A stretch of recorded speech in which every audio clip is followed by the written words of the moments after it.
नमस्कार, स्वागत है आपका एक बार फिर से भारत समाचार के इस खास कार्यक्रम में जो कानाफूसी, गपशप और चर्चाओं पर आधारित है। तो चलिए इस बार देखते हैं क्या है खास पावर सेंटर में।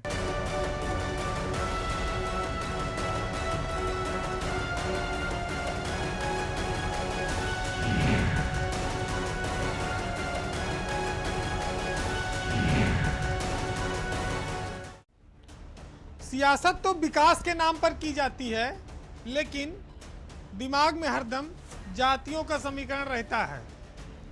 राजनीतिक दल हो, कोई नेता हो, कोई भी बात करे, लेकिन जब जब चुनाव की नौबत आएगी तो ये देखा जाता है कि किस क्षेत्र में किस जात के कितने वोट हैं और कौन चुनाव जीत सकता है।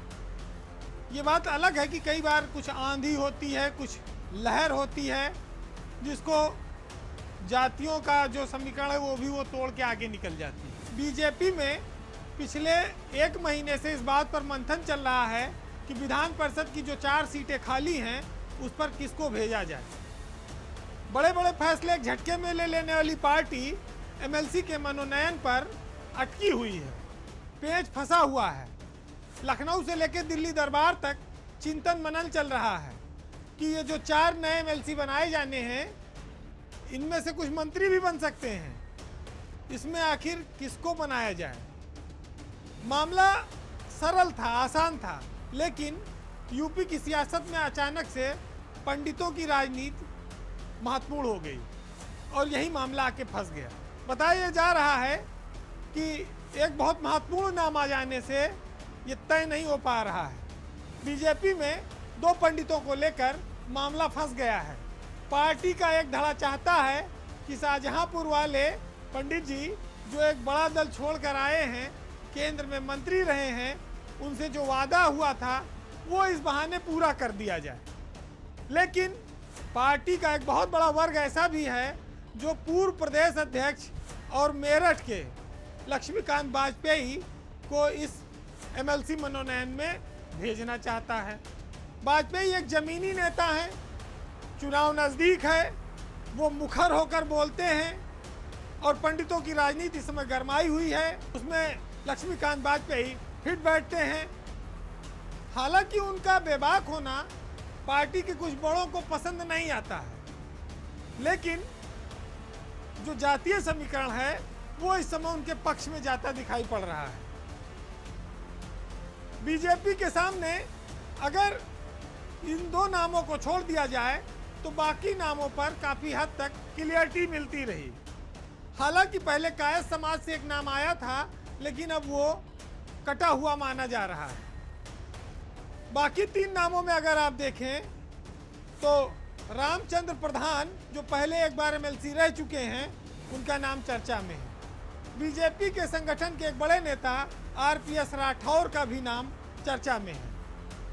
हाल ही में दयाशंकर सिंह का रोल जो रहा ओम प्रकाश राजभर को संगठन से मिलवाने में, उसके बाद उनका भी नाम एमएलसी के मनोनयन में तेजी से चल रहा है।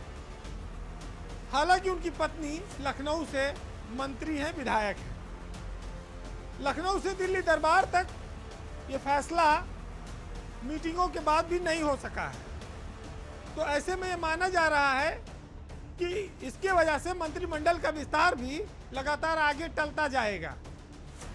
अब बीजेपी की क्या रणनीति है वो तो नहीं पता, लेकिन निषाद पार्टी से जो संजय निषाद हैं, उनको भी इस मनोनयन में वो भेजने पर विचार कर रही है और वो खुलकर बीजेपी के लिए बोल भी रहे हैं।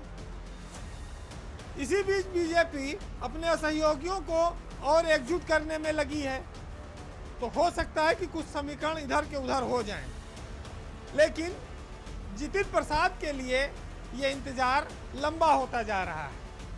कांग्रेस जैसी बड़ी पार्टी को छोड़कर आए, वहाँ के शीर्ष नेतृत्व पर के साथ उनकी दोस्ती लंबी रही है, वो काफ़ी करीबी थे, केंद्रीय मंत्रिमंडल में मंत्री रह चुके हैं, एक बड़ा कद रहा है। लेकिन यहाँ पर जहाँ 36 करोड़ देवी देवता वास कर रहे हो जिस पार्टी में, वहाँ आने के बाद उनको इस बात का एहसास हुआ कि इतना आसान नहीं है पद पाना। बहरहाल राजनीति में कई बार चुप रहना ही बेहतर माना जाता है। और रहीमदास जी ने कहा भी है कि रहीमन चुप बैठिए देख दिनन के फेर, और जब नी के दिन आई हैं बनत न लगी है देर। अपने यहाँ गांव में यह कहा जाता है कि इश्क और जंग में सब कुछ जायज है, लेकिन जब आप बड़े होते हैं, समझदार होते हैं, तब आप ये देखते हैं कि इसके इतर एक चीज़ और है, राजनीति, जहाँ इससे भी बढ़कर सब कुछ जायज है, नाजायज भी जायज है। अब ये बात धोखे के रूप में कही जाती है कई बार। ओम प्रकाश राजभर को लेकर पिछले दिनों उत्तर प्रदेश की राजनीति बहुत ज़्यादा गर्मा गई, और हुआ यूँ कि वो भोर में रात के अंधेरे में ओम प्रकाश राजभर बीजेपी के प्रदेश अध्यक्ष स्वतंत्र देव सिंह के घर पहुंच गए। जब एक फोटो वायरल हुई, उसके बाद ये हंगामा मच गया।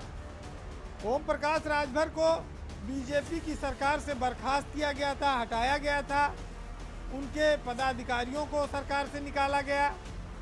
ओम प्रकाश राजभर बीजेपी को पानी पी पी कर लगातार कोसते रहे, और वो किसी भी कीमत पर बीजेपी को जीतने नहीं देना चाहते थे।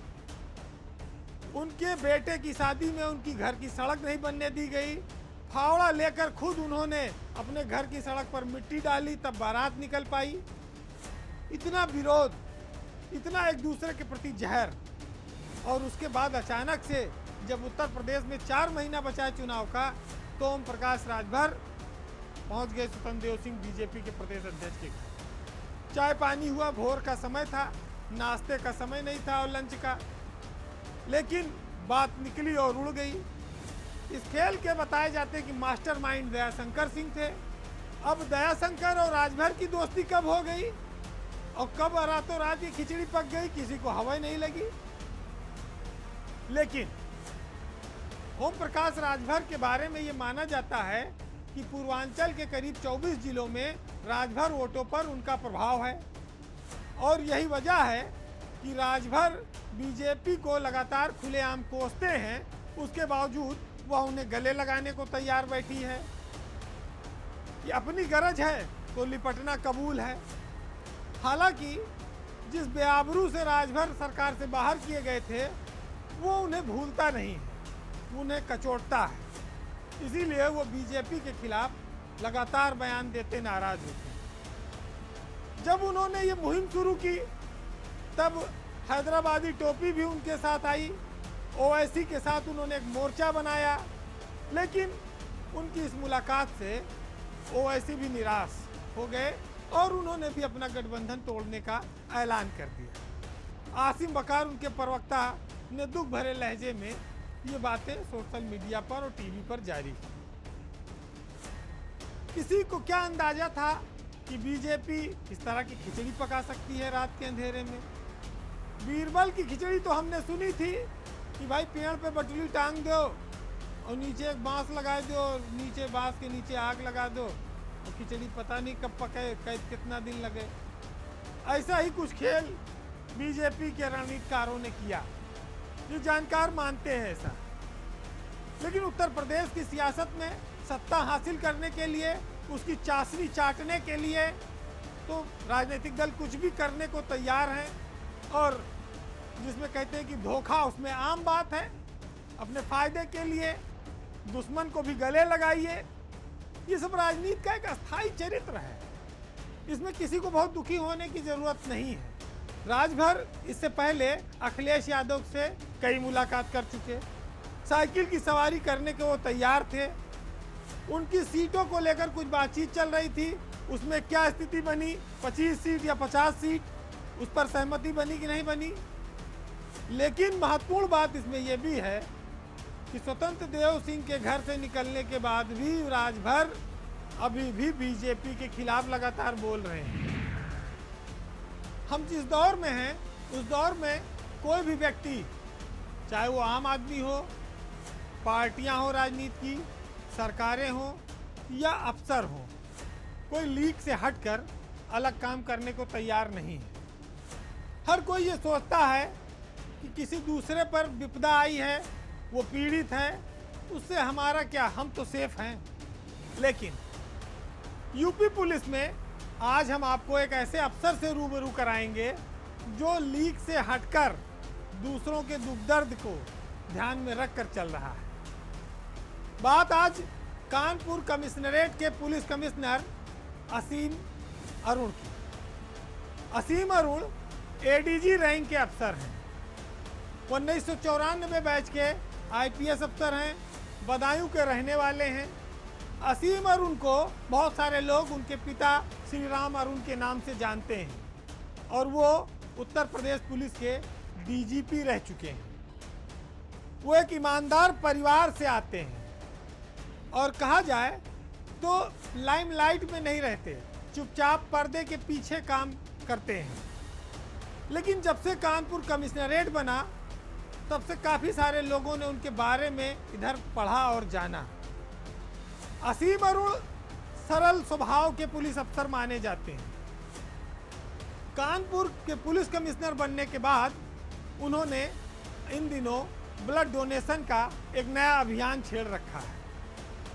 पुलिस वैसे तो अपराधियों को मारती पीटती है, खून निकलना, एक्सीडेंट देखना, इनकाउंटर होना, ये सब तो उसके लिए आम बात है, आम दिनों की बात। लेकिन इस खून की अहमियत कितनी है ये असीम अरुण जैसे पुलिस अफसरों ने शायद किन्हीं कारणों से समझा होगा। हम उनसे सीधी बातचीत तो नहीं कर पाए इस विषय में, लेकिन उनका जो जज्बा है, जो उनकी सोच है, वो इस ओर ध्यान आकर्षित करती है कि एक पुलिस का अफसर थैलेसीमिया नामक जैसी बहुत बड़ी बीमारी जो गरीब आदमी के लिए जिसका इलाज करा पाना आसान नहीं है, उसके लिए रक्तदान, जहां जीवन दान माना गया है, उसमें रक्त बहुत महत्वपूर्ण भूमिका रखता है। एक ब्लड बैंक तैयार कर रहे हैं। 700 से ज़्यादा लोग अब तक जुलाई माह में वहां रक्तदान कर चुके हैं। अच्छा, ये काम होता कैसे है? असीम अरुण ने एक संकल्प लिया है। प्रत्येक रविवार को वो अपने ज़िले के एक थाने में एक ब्लड डोनेशन कैंप लगवाते हैं और ये लगभग एक कैंप में 100 से ज़्यादा यूनिट ब्लड एकत्रित हो जाता है। इसमें पुलिस वाले तो रक्तदान करते हैं, पब्लिक भी करती है और एडीजी असीम अरुण खुद भी रक्तदान कर चुके हैं इसमें। तो 700-800 यूनिट ब्लड इकट्ठा करना कोई मामूली बात नहीं है और पुलिस कर्मियों के लिए उनका यह एक प्रयास एक प्रेरणा बन रहा है। लोगों के बीच समाज में एक अच्छा संदेश दे रहा है। उनके आह्वान पर कई सारे आईपीएस अफसर जो उनके कमिश्नरेट में तैनात हैं, जो थाना अध्यक्ष हैं, एसएचओ हैं, वो सब इस काम में बढ़ चढ़कर हिस्सा लेते हैं। तो ये अपने आप में समाज के लिए जो पुलिस को लेकर लोगों की सोच है उसको बदलने का भी ये एक बहुत बड़ा प्रयास है। हम उसको इस नज़रिए से देख सकते हैं। इस नज़रिए से भी देख सकते हैं कि एक अफसर जो आज इतनी ऊंचाई पर बैठा है, वो गरीबों के और छोटे बच्चों को जो थैलेसीमिया से पीड़ित हैं, जिनको हर 1 महीने पर पूरा रक्त जिनका बदलना पड़ता है इस बीमारी में, उनको नए रक्त की ज़रूरत होती है, उनके पास इतना पैसा नहीं होता है जिसमें 25 लाख 50 लाख रुपया इस इलाज में खर्चा आता है कि वो कर सकें। तो उनके लिए एक छोटा सा प्रयास कर रहा है। उनके लिए कोई सोचता है इस भीड़ भरी ज़िंदगी में, व्यस्तताओं में एक एडीजी रैंक का अफसर ये समय निकाल पाया। हम असीम अरुण की सराहना करते हैं, मुक्त कंठ से करते हैं। उनकी इस कोशिश, उनके इस प्रयास से समाज के उन पीड़ित और गरीब बच्चों को नया जीवन मिल रहा है। पुलिस की साख ऊंची हो रही है, सरकार की साख को भी बढ़ाने में वो महत्वपूर्ण भूमिका निभा रहे हैं। हमारी बहुत शुभकामनाएं हैं कि उनके इस प्रयास से और भी पुलिस के अधिकारी प्रेरणा लें। तो पुलिस की वर्दी में हर शख्स बेईमान नहीं कहा जा सकता, भ्रष्टाचारी नहीं कहा जा सकता। पुलिस की वर्दी के पास भी अपने परिवार होते हैं, दूसरों का दर्द का उनको भी एहसास होता है, गरीब अमीर का अंतर वो भी समझते हैं। और सबसे बढ़कर बात यह है कि बच्चे किसी को हों, बच्चे ईश्वर का रूप होते हैं। उनके लिए किया गया कार्य ईश्वर के सामने सर झुकाने के लिए, ईश्वर की सेवा के समान। यूपी में जब बीजेपी सरकार ने पुलिस कमिश्नरेट प्रणाली की शुरुआत की तो खूब डफली पीटी गई और ओपी सिंह उस समय डीजीपी थे।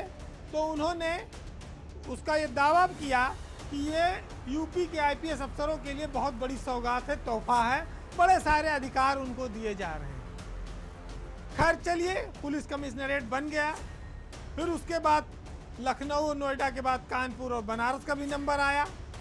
ये कमिश्नरेट तो बने, लेकिन इसके पीछे कुछ काला पक्ष भी रह गया, कुछ अधूरापन भी छूट गया। उस पर शायद आज 6 महीना साल भर बाद किसी की नज़र नहीं है। जब ये 4 पुलिस कमिश्नरेट बने तो बाद में 2 बनने वालों में कानपुर और बनारस में 2 पुलिस के नए जिले भी बने। कानपुर में कानपुर आउटर के नाम से एक पुलिस का नया जिला बना और बनारस में वाराणसी ग्रामीण के नाम से।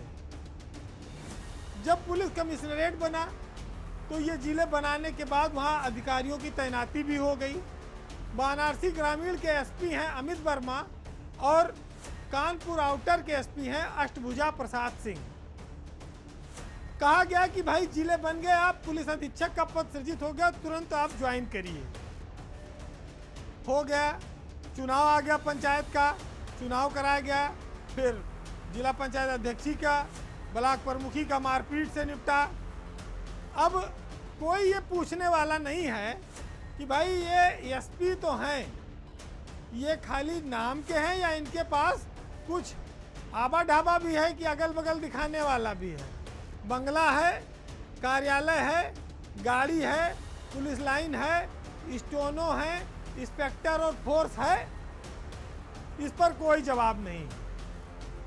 आप हैरत में पड़ जाएंगे कि जिस पुलिस कमिश्नरेट को लेकर सरकार अपने अफसरों की इतनी पीठ थपथपाती है, इतनी डफली बजा रही है, उस पुलिस कमिश्नरेट से पैदा हुए 2 जिले पुलिस के नए जो बच्चे हैं अभी, उनके लालन पालन का ध्यान किसी को नहीं।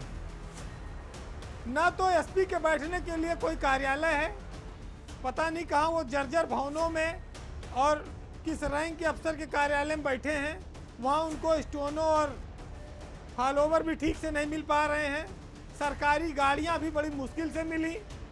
चलो इतना तो ठीक है, लेकिन 4-5 महीना हो गया इन जिलों को बने, ना इन अफसरों के पास आवास है, ना इनके पास अपनी पुलिस लाइन है, और ना अभी तक सरकार ने इनके लिए कोई ऐसा ऐलान किया। पिछले दिनों मुख्यमंत्री ने ये कहा कि भाई पुलिस कमिश्नरेट प्रणाली की समीक्षा की जाए कि वो सफल है या असफल है, और सफल है तो उसका रिजल्ट क्या है। अफसरों को कहा गया, डीजीपी को और प्रमुख सचिव गृह को, खूब तैयारियां हो रही हैं, पीठ थपथपाई जा रही, खुशी मनाई जा रही, रिजल्ट अच्छा आ रहा है। लेकिन इस ओर किसी का ध्यान नहीं है कि पुलिस के जो नए जिले हैं 2, ये कहाँ जाएं, ये कहाँ उठे बैठे, इनको आपने क्या संसाधन दिया। लेकिन दफा सरपट में पुलिस में तमाम काम चलते हैं। तमाम पढ़ाई लिखाई करके लोग आईपीएस अफसर बनते हैं, सोचते हैं जिलों में चलेंगे तो एक स्ट्रक्चर होगा, एक गरिमा के साथ नौकरी करेंगे। लेकिन यहाँ तो एसपी कहीं डीआईजी के पास फरियाद करते घूम रहा है, कहीं एडीजी के पास। कानपुर के एडीजी हैं भानु भास्कर, बनारस के एडीजी हैं शर्मा जी। दोनों लोगों ने पता नहीं अभी तक इन दोनों जिलों के लिए क्या क्या व्यवस्था कराई, या सरकार से क्या संवाद किया, या सरकार का ध्यान इस ओर है कि नहीं, खाली जिला बनाकर भूल गई। तो अपने आप में बड़े सारे विचित्र तस्वीरें आपको देखने को मिलती हैं। पावर सेंटर में इस खबर को लेने का मतलब यह है कि सरकार इस ओर ध्यानाकर्षण करे कि संसाधनों के अभाव में फोर्स को कितना आप दौड़ाएंगे, कितनी कार्रवाई कराएंगे, आप उनका मनोबल कैसे बनाए रखेंगे। ये सब चीज़ें सरकार को देखनी होंगी। अगर कुछ चीज़ें होने लगें शायद अफसरों को भी एहसास हो कि यहाँ कुछ हो रहा है। बहरहाल इसके बावजूद पुलिस चूंकि अनुशासित फोर्स है, तो ना तो किसी थाना अध्यक्ष की बोलने की हिम्मत है, ना सीओ की, ना एडिशनल की, ना एसपी की।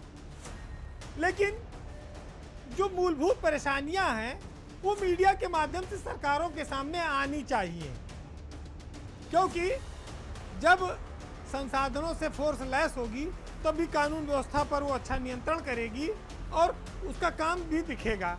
सिर्फ सरकार का ध्यान बड़े भाई की ओर हो, उसकी सुख सुविधाओं की ओर हो, उसके छोटे भाई के पास चीज़ों का अभाव हो, तो ये असंतुलन कहीं ना कहीं दिखता है और इसकी वजह से मनोबल गिरता है। बहरहाल पुलिस विभाग में इस मामले में चुप्पी पर बस यही इतना कहना मुनासिब होगा कि ऐलान उसका देखिए कि वो मज़े में है या तो कोई फ़कीर है या फिर नशे में है। इस बार के पावर सेंटर में इतना ही। अगले सप्ताह आपसे फिर मुलाकात होगी। तब तक के लिए नमस्कार।